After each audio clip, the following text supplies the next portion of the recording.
अपन ने बात की थी कि रिट के बारे में, कि अपन अब रिट के टॉपिक्स के बारे में बात करेंगे आने वाले 13-14 वीडियो में। उसी की सीरीज में अपन पहला वीडियो लेके आए हैं और वो पहला वीडियो है जिसके अंदर अपन पहले टॉपिक के बारे में समझे क्या क्या है, क्या क्या नहीं है, उसके अंदर क्या फॉर्मूलेज बनते हैं, क्या उसकी लैंग्वेज बनती है, और फिर उसी टॉपिक के बाद में उसकी एक सीरीज के अंदर अपन चलाएंगे उसके मल्टीपल चॉइस क्वेश्चंस। ठीक है, मतलब पर टॉपिक के 2 वीडियोज हो जाएंगे। एक वीडियो होगा जिसके अंदर आप उसके फॉर्मूलेज या उसके बेसिक जो भी रूल्स है उनके बारे में समझेंगे, और सेकंड जो वीडियो होगा उसमें MCQ क्वेश्चन किए जाएंगे जो लगभग उसके बेस पे जितने बनते हैं वो। वैसे तो आप समझोगे उस टॉपिक में आपके लगभग मान के चलो आपका 90% क्लियर हो जाएगा, मगर 10% जो मल्टीपल चॉइस क्वेश्चन करोगे तो कैसे ऑप्शन को देख के अपन को हल करना है उसके बारे में होगा। जैसे कई क्वेश्चन होते हैं जो डायरेक्ट अपन को याद रहते हैं उसके हिसाब से होते हैं, कई ऐसे होते हैं जो अपन को ऑप्शन से चेक किया जा सकते हैं। तो इन दोनों को अपन अच्छी तरह से कवर अप कर चाहें, इसलिए अपन इस सीरीज में पहला जो अपना टॉपिक लेके आए हैं वो टॉपिक लेके आए हैं पॉलिनोमियल, बहुपद। देखिए इधर, तो अपन पहला पॉइंट जो अपन लिख रहे हैं अपना, वो पहला पॉइंट है बहुपद।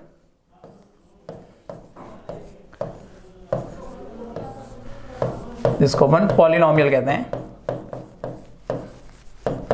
अब बड़ी ध्यान से देखिएगा, काफी कुछ तो यहां फॉर्मूलों में ही अपना कवर अप होने वाला है। जैसे देखिए, आप स्टार्ट करते हैं, अपन टाइम कम लगे अपन को इसलिए बात करते हैं अपन पॉलिनोमियल की। देखिए इधर क्लियर आपको दिख रहा होगा सब कुछ। पॉलिनोमियल, बहुपद। देखो परिभाषा क्या कहती है। सबसे पहले तो हम इसकी परिभाषा की बात करें कि बहुपद होता क्या है, तो चरों और अचरों से निर्मित व्यंजक जो धन और ऋण चिन्ह से जुड़ा हुआ हो। मतलब उसके अंदर चर होने चाहिए, अचर होने चाहिए, मतलब वेरिएबल्स भी होने चाहिए, वेरिएबल्स मतलब एक्स वाई जेड, और अपने कांस्टेंट अचर होने चाहिए। उनसे निर्मित व्यंजक है जिसके अंदर ये कह रहा है कि धन और ऋण चिन्ह दोनों हो, मतलब धन चिन्ह पॉजिटिव नेगेटिव दोनों ही हो। जैसे नीचे एग्जाम्पल लिखे मैंने, x² + 3x + 1, x + y + 4, 3x - 4y + z + 2, ये लिखा अपन ने। यहाँ आपने देखा कि केवल एक ही चर है वो है x, यहाँ आपने देखा 2 चर x y, यहाँ 3 चर है x y z, ये आपने चर देखे। अब चरों पे आपने घात देखी थी, यहाँ अधिकतम घात 2 है, यहाँ घातें 1-1 है, यहाँ पर भी घातें 1-1 है। अब मेन बात यहाँ पर यह आती है कि जब हम इसकी परिभाषा की बात करते हैं कि भाई इसकी परिभाषा में मेन चीज है क्या, तो देखिए ध्यान से। सबसे मेन और इंपॉर्टेंट बात एक ध्यान में रखनी है आपको कि चरों पर घात एक पूर्ण संख्या होती है। ठीक है, आप कहीं देखोगे तो आपको मिलेगा प्राकृत संख्या है, प्राकृत संख्या नहीं है। चरों पर जो घात होती है वो आपके पूर्ण संख्या होती है। इस पॉइंट को अच्छी तरह से ध्यान में रखना है, ये बात ध्यान रखें आप। पहला आपका इंपॉर्टेंट, पूर्ण संख्या कैसे, क्योंकि शून्य घात का भी बहुपद होता है। ठीक है, अब शून्य घात का कैसे, अभी आगे अपना एग्जाम्पल समझें। तो ये आपका पहला और इंपॉर्टेंट है कि चरों पर जो घात होती है वो कैसी होती है, पूर्ण संख्या, होल नंबर। इस बात को आप विशेष तौर पर ध्यान रखें कि होल नंबर होते हैं। अब जैसे आप देखो, पहला जब हमने लिखा x² x, तो इसके ऊपर घात 2 है, इसके ऊपर घात 1 है, तो ये एक पूर्ण संख्या है। फिर लिखा x³ 3√x x - 1, आप देख रहे हो यहां पर ये है √x, रूट मतलब रूट हटाते ही घात 1/2 आएगी, और हमने यहां बात की पूर्ण संख्या होनी चाहिए, तो ये आपका बहुपद नहीं है। ये बात ध्यान रखना। एक सबसे मेन और इंपॉर्टेंट बात यह है कि 1/q ऑफ x रूप का व्यंजक कभी भी बहुपद नहीं होता है। जैसे मान लो कहीं लिख दिया अपन ने 1/x + 2, तो ये कभी भी बहुपद नहीं होगा। मतलब अपॉन में अगर कोई भी ऐसे दे रखा है अपन को व्यंजक, तो वो कभी भी बहुपद नहीं होता है। आपसे नीचे 4 एग्जाम्पल देके, जैसे जब अपन मल्टीपल चॉइस क्वेश्चन करेंगे वहां बात करेंगे, 4 एग्जाम्पल देके पूछ लिया जाए कि जैसे दिख दिया जाए x + 4 और नीचे लिख दिया x² - 2 के बहुपद है या नहीं है, तो याद रखना अगर अपॉन में x का कोई भी पद है तो ये कभी भी बहुपद नहीं होता है। इस बात को ध्यान रखना है।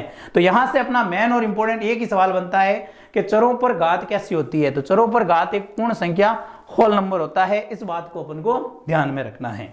और 1/q ऑफ x के रूप का व्यंजक कभी भी बहुपद नहीं होता है। देखिए आगे अपन बात करें,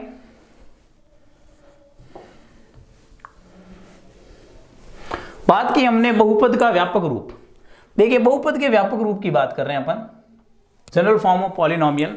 तो p ऑफ x है वो बहुपद का रूप होता है a0 x की घात n, मतलब एक चर के लिए। सिर्फ और सिर्फ हम बात कर रहे हैं वो एक चर के लिए कर रहे हैं कि एक चर वाला, मतलब 1 वेरिएबल। तो एक चर की बात करते हैं तो a0 x की घात n, फिर a1 x की घात n-1, a2 x की घात n-2 plus dash dash an। इस बात को ध्यान रख लेना है, ठीक है। घातें मतलब घटते क्रम में होनी चाहिए, जैसे ऊपर घात 2 है फिर 1 है फिर होगी नहीं, 3 है तो 3 2 1 ऐसे घातें चलती रहेगी। अब यहाँ पर ध्यान रखना, अगर आपको ऐसा रूप दे दिया जाए और आपसे पूछा जाए कि a0 a1 a2 an ये सब क्या है, तो ये सारी की सारी क्या है, वास्तविक संख्याएं, रियल नंबर है। इस बात को ध्यान में रखें आप, ये आपके सामने क्वेश्चन है। अब बात मैंने अभी बता दी आपको, n एक क्या होगी, पूर्ण संख्या होंगी, n एक होल नंबर होगा, इस बात को ध्यान में रखें आप। अब आप यहां पर ये देखो कि अगर मान लो मैंने कहा ये n घात का बहुपद है, तो याद रखना a0 कभी भी 0 नहीं होगा। अगर n घात का बहुपद गए तो a0 is not equal to 0, ये कभी भी 0 नहीं होगा। आगे बात आती है बहुपद की घात, कि बहुपद की घात क्या होती है, डिग्री ऑफ पॉलिनोमियल, कि p ऑफ x में x की उच्चतम घात, जैसे आज आपके सामने ये वाला बहुपद पड़ा है पॉलिनोमियल, तो सबसे अधिक घात क्या है, n, तो इसको कहेंगे n घात की बहुपद।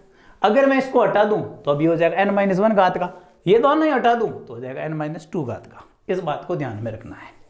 फिर बहुपद की घात के बाद में अगला हमारे पास टॉपिक है जो लिखा हुआ क्या है, देखिए आप आगे पॉइंट लिखा हुआ है बहुपद के शून्यक, जीरोस ऑफ पॉलिनोमियल। देखो जीरोस क्या है, डेफिनेशन कहती है एक ऐसा मान जो बहुपद को शून्य कर दे, मतलब जो भी पॉलिनोमियल दे देता है उसको जीरो कर दे।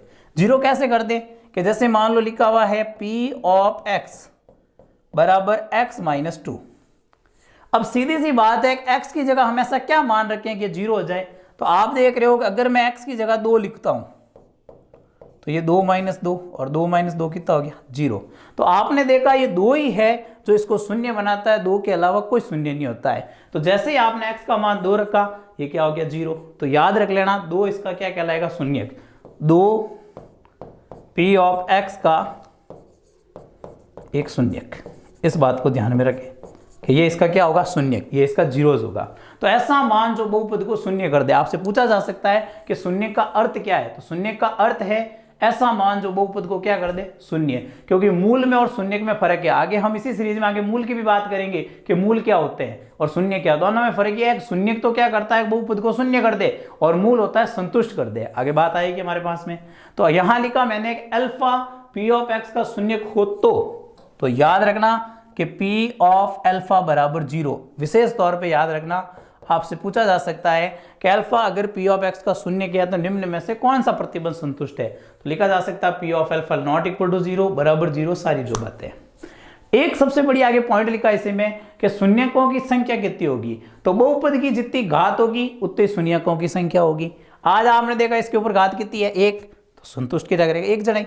अभी मान लो बहुपद होता p ऑफ x x² - 4, तो यहाँ पे 2 होते भाई, एक जैसे 2 रखते, 2 का वर्ग 4, 4 - 4। एक होता -2, तो -2 का वर्ग -4, तो 4 - 4 कितना हो गया, 0। तो घात 2 तो शून्यक भी 2, तो जितनी घात उतने ही शून्यक होंगे। इस बात को अपन को ध्यान में रखना है। तो ये बात तो ही बहुपद के शून्यक की। आगे देखिए, अब मैंने एक चार्ट बनाया है आपके सामने, इस चार्ट को समझिएगा। चार्ट क्या कह रहा है, ध्यान से देखें। चार्ट के अंदर मैंने लिखा है आपके सामने, एक तो लिखा मैंने मानक रूप जनरल फॉर्म, एक लिखा बहुपद नाम, एक लिखा बहुपद घात और एक लिखा शून्यक। सबसे पहले मैंने लिखा p ऑफ x बराबर 0, कि अगर मान लो आपको कह दे कि p ऑफ x बराबर 0 है, ठीक है, तो उसको कहेंगे क्या, शून्य बहुपद, जीरो पॉलिनोमियल, और इसकी घात होती है अपरिभाषित, इनफाइनाइट। ये बात आप ध्यान में रखना, अपरिभाषित जिसको परिभाषित नहीं कर सकते। इस बात को आप विशेष तौर पे अच्छी तरह से ध्यान रखें कि शून्य बहुपद सिर्फ 0 लिखा जाए। और अगर आपसे एक क्वेश्चन बन सकता है इंपॉर्टेंट यहाँ पे, कि शून्य बहुपद की घात होती है, तो घात क्या होती है, अपरिभाषित। इस बात को विशेष तौर पे ध्यान रखें, शून्य बहुपद की कोई घात नहीं होती है, वो एक अपरिभाषित घात होता है। फिर मान लो कोई भी एक कांस्टेंट आ गया, जैसे a आया, अब कैसा इसकी घात बताओ, तो पहली बात तो कोई भी संख्या है, जैसे मान लो मैंने 4 लिख दिया, तो 4 एक बहुपद होगा, मगर ये अचर बहुपद होगा। कौन सा होगा, अचर बहुपद। अब अचर बहुपद की घात क्या है, तो अचर बहुपद में क्या होता है, जैसे 4 लिखा तो इसके गुणे में अपन x की घात 0 लिख सकते हैं, वहां भी लिख सकते थे, मगर शून्य के लिए याद रखना घात को परिभाषित नहीं किया जा सकता है। यहां लिखा जाएगा 4x की घात 0, तो x की घात 0, तो घात कितनी होगी? शून्य। तो आप यहां देखो अचर बहुपद की घात कितनी होती है? शून्य। यह भी क्वेश्चन आपके लिए इंपॉर्टेंट है, बात याद रखना कि शून्य बहुपद की घात अपरिभाषित, अचर बहुपद की घात के शून्य। और याद रखना इन दोनों के शून्य के नहीं होते हैं, क्योंकि x सही नहीं तो मान कहां से निकालें? तो आपसे पूछा जाए कि अचर बहुपद के शून्यकों की संख्या होती है तो शून्य, मतलब शून्य होता ही नहीं है। और घात अपरिभाषित होती है इसमें, तो इसमें भी शून्य नहीं होते। अगला आया रेखिक बहुपद। रेखिक बहुपद का मतलब है कि अधिकतम x के ऊपर घात कितनी हो? 1, तो उसको अपन क्या कहेंगे? रेखिक बहुपद, लीनियर पॉलिनोमियल। और उसकी घात तो कितनी होगी? 1, और शून्यकों की संख्या कितनी होगी? 1। अभी हमने पढ़ा ही था पिछले पन्ने पे, देखिए कि जैसे x - 2 पढ़ा तो शून्य कितना था? 1 ही था। उसके बाद में अगला आता है आपका द्विघात बहुपद, ax² + bx + c। ठीक है, तो इसके अंदर याद रखना द्विघात बहुपद है, इसका नाम क्वाड्रेटिक पॉलिनोमियल, और इसके घात कितनी होती है? 2, और शून्यकों की संख्या भी कितनी होती है? 2। इसके जीरोस कितने हैं? 2, ये ध्यान रखना।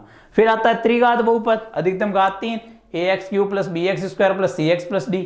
त्रिघात बहुपद होता है आपके, ठीक है, क्यूबिक पॉलिनोमियल, और इसकी घात कितनी होगी? अधिकतम 3, और शून्यक भी कितने होंगे? 3। इन सब बातों को ध्यान में से सबसे मेन और इंपॉर्टेंट ये 2 पॉइंट है, बाकी वाले तो सारे देखते ही पता चलते हैं। आज हमारे पास शून्य बहुपद है और पूछा जाए घात क्या होगी, तो घात क्या कहेंगे? अपरिभाषित होगी। हमसे पूछा जाए अचर बहुपद की घात क्या होगी, तो याद रख लेना शून्य होगी। ये पूछा भी गया है पहले, ठीक है, एक LDC एग्जाम पूछा गया 2013 के एक लगभग में, इस बात को ध्यान रखें। ये दोनों ही इंपॉर्टेंट है आपके लिए। आगे देखें, आगे अपन को कह रहा है ये कि आलेख द्वारा बहुपद के शून्यक, मतलब आलेख द्वारा बहुपद के शून्यक कैसे ज्ञात करते हैं? कि वक्र y बराबर p ऑफ x द्वारा x अक्ष को प्रतिच्छेदन करना। जैसे मान लो मैंने ये बनाया, वैसे क्वेश्चन करेंगे तब बताएंगे आपको, और यहां ये x है, ये x डैश है, ये y है और ये y डैश है। अब मान लो कोई ग्राफ बनाते हैं अपन, एक ग्राफ बना हुआ है ऐसे। अब ये ग्राफ x अक्ष को जितनी जगह काटेगा, जैसे काटा 1 जगह, 2 जगह, 3 जगह, तो अगर आपसे कहा जाए y बराबर p ऑफ x के शून्य कितने हैं, तो जितनी जगह x को काटेगा वही उसके शून्यक। सीधी बात, x के मान निकालेंगे तो ये इसके क्या कहलाते हैं? शून्यक। तो आपको एक ग्राफ दे देगा और पूछेगा शून्यकों की संख्या बताइए, तो हम उसके आधार पे करेंगे जो अपन क्वेश्चन करेंगे बिल्कुल। अब अपने पास क्या है कि बहुपद में 2 टॉपिक मेन है, एक तो है द्विघात बहुपद और एक त्रिघात बहुपद। तो हम बात करते हैं द्विघात बहुपद की, quadratic polynomial. p of x देखिएगा,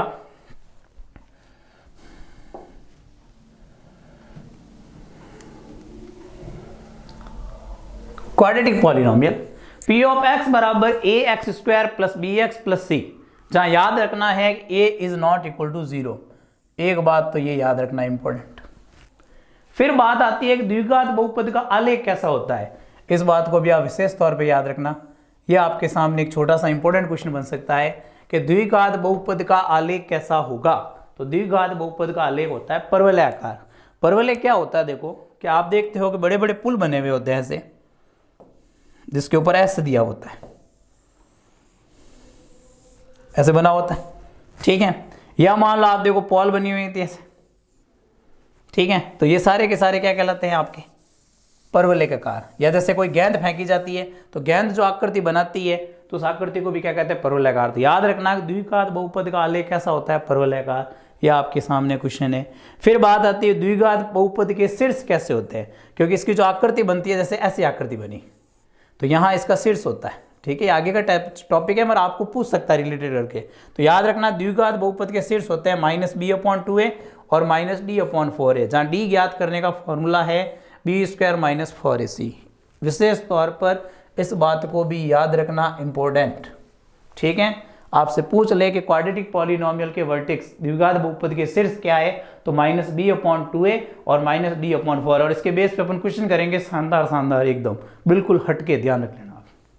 देखिए आगे द्विघात बहुपद की इसी सीरीज में जैसे मैंने चित्र बनाए हैं 4, देखिए आपके सामने। पहले इन 2 चित्र को देखें। द्विघात बहुपद के गुणनखंड असमान हो, बड़े ध्यान से और अच्छी तरह से देखना, ये बहुत अच्छे और इंपॉर्टेंट क्वेश्चन बनते हैं। द्विघात बहुपद के गुणनखंड असमान हो। गुणनखंड असमान का मतलब है जब टुकड़े करते हैं तो मान अलग अलग आए। अलग अलग कैसे कि आज जैसे मान लो मैंने लिखा x square plus 5x plus 6, आप जब टुकड़े करोगे तो एक्स का मान एक -2 आएगा, नहीं एक मान -3 आएगा, तो दोनों ही मान है वो असमान है, अलग अलग है।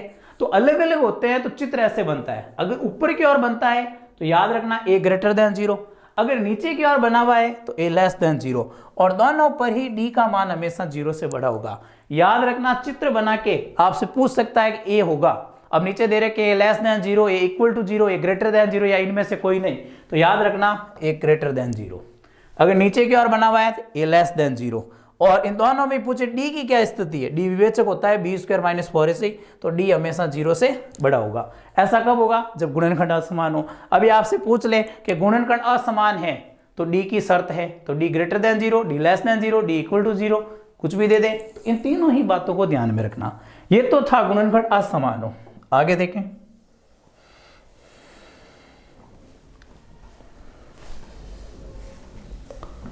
अब बात करते हैं आगे नेक्स्ट कि द्विघात बहुपद के गुणनखंड समान हो अगर फैक्टर्स इक्वल हो। अब फैक्टर्स इक्वल कैसे होंगे, देखो कि फैक्टर्स इक्वल की बात करें जैसे x square plus 4x plus 4, आज इसके आप टुकड़े करोगे तो मान आएंगे x -2 तो ये दोनों क्या कहलाए, समान।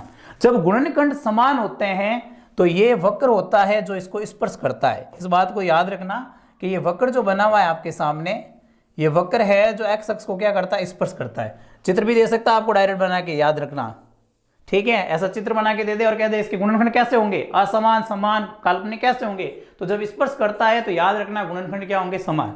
अब ऊपर की ओर बनता है तो a ग्रेटर देन 0, नीचे की ओर बनता है तो a लेस देन 0, और इस समय होता है d का मान 0। ये शर्त याद रखना।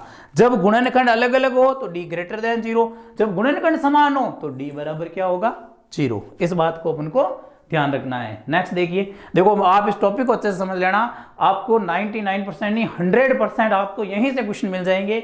आपने खुद ने देख लिए होंगे, कुछ हटके क्वेश्चन हैं, जैसे इन कंडीशनों के आधार पर, इन चित्रों के आधार पर आपको चित्र बना के दे दे या कह दे गुणनखंड समान होने का निम्न में से चित्र कौन सा है और a ग्रेटर देन 0 पे चित्र कैसा बनेगा, इन सारी बातों को ध्यान में रखें। आगे देखिए,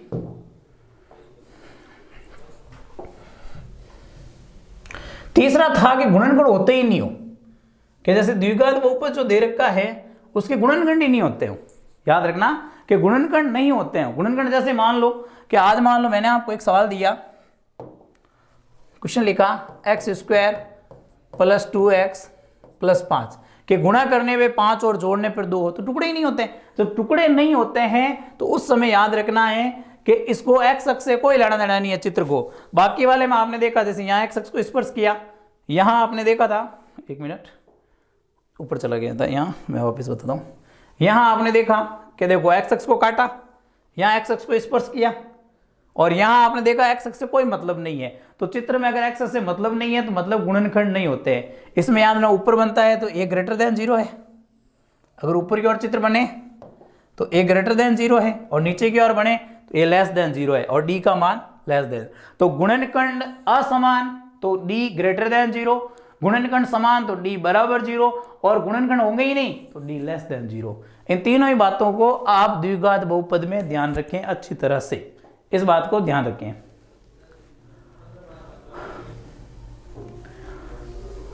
तो देखिए अपन एक छोटा सा टॉपिक पढ़ा आज बहुपद के बारे में, जहां अपने बहुपद और द्विघात बहुपद के बारे में पढ़ा। अगले ही वीडियो में अपन कुछ क्वेश्चंस करेंगे इससे संबंधित, ठीक है। और एक छोटा सा पार्ट है इसका, जैसे अभी त्रिघात बहुपद समझना है, अपन को भागफल विधि समझनी है, उसके बारे में सीखेंगे। तो आज आप इसको देखिएगा अच्छे से और समझिएगा, यहाँ से आपको 101% है कि क्वेश्चन मिलेगा। तो ध्यान से देखिएगा, इस वीडियो को ज़्यादा से ज़्यादा अपने दोस्तों के साथ शेयर कीजिएगा, लाइक कीजिएगा, और चैनल को सब्सक्राइब नहीं किया अभी तक तो सब्सक्राइब कीजिएगा। Thank you.